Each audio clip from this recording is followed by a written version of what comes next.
1 Timothée, chapitre 5. Ne réprimande pas rudement le vieillard, mais exhorte-le comme un père. Exhorte les jeunes gens comme des frères, les femmes âgées comme des mères, celles qui sont jeunes comme des sœurs en toute pureté. Honore les veuves qui sont véritablement veuves. Si une veuve a des enfants ou des petits-enfants, qu'ils apprennent avant tout à exercer la piété envers leur propre famille et à rendre à leurs parents ce qu'ils ont reçu d'eux, car cela est agréable à Dieu. Celle qui est véritablement veuve et qui est demeurée dans l'isolement, met son espérance en Dieu et persévère nuit et jour dans les supplications et les prières. Mais celle qui vit dans les plaisirs est morte quoique vivante. Déclare-leur ces choses afin qu'elles soient irréprochables.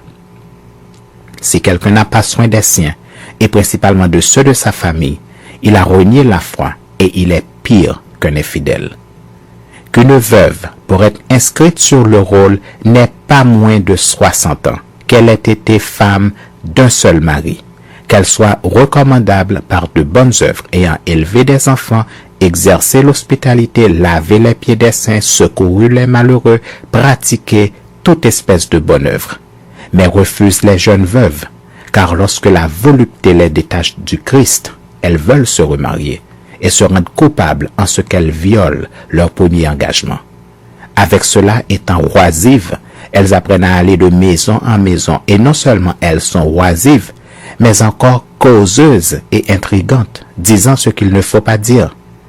Je veux donc que les jeunes se marient, qu'elles aient des enfants, qu'elles dirigent leur maison, qu'elles ne donnent à l'adversaire aucune occasion de médire. Car déjà quelques-unes se sont détournées pour suivre Satan. Si quelque fidèle, homme ou femme, a des veuves, qu'il les assiste, et que l'Église n'en soit point chargée, afin qu'elle puisse assister celles qui sont véritablement veuves. Que les anciens qui dirigent bien soient jugés dignes d'un double honneur, surtout ceux qui travaillent à la prédication et à l'enseignement. Car l'Écriture dit, « Tu n'amuselleras point le bœuf quand il foule le grain, et l'ouvrier mérite son salaire. » Ne reçois point d'accusation contre un ancien, si ce n'est sur la déposition de 2 ou 3 témoins. Ceux qui pêchent, reprends-les devant tous, afin que les autres aussi éprouvent de la crainte. Je te conjure devant Dieu, devant Jésus-Christ et devant les anges élus, d'observer ces choses sans prévention et de ne rien faire par faveur. N'impose les mains à personne avec précipitation et ne participe pas au péché d'autrui. Toi-même, conserve-toi pur. Ne continue pas à ne boire que de l'eau, mais fais usage d'un peu de vin à cause de ton estomac et de tes fréquentes indispositions. Les péchés de certains hommes sont manifestes, même avant qu'on les juge, tandis que chez d'autres, ils ne se découvrent que dans la suite.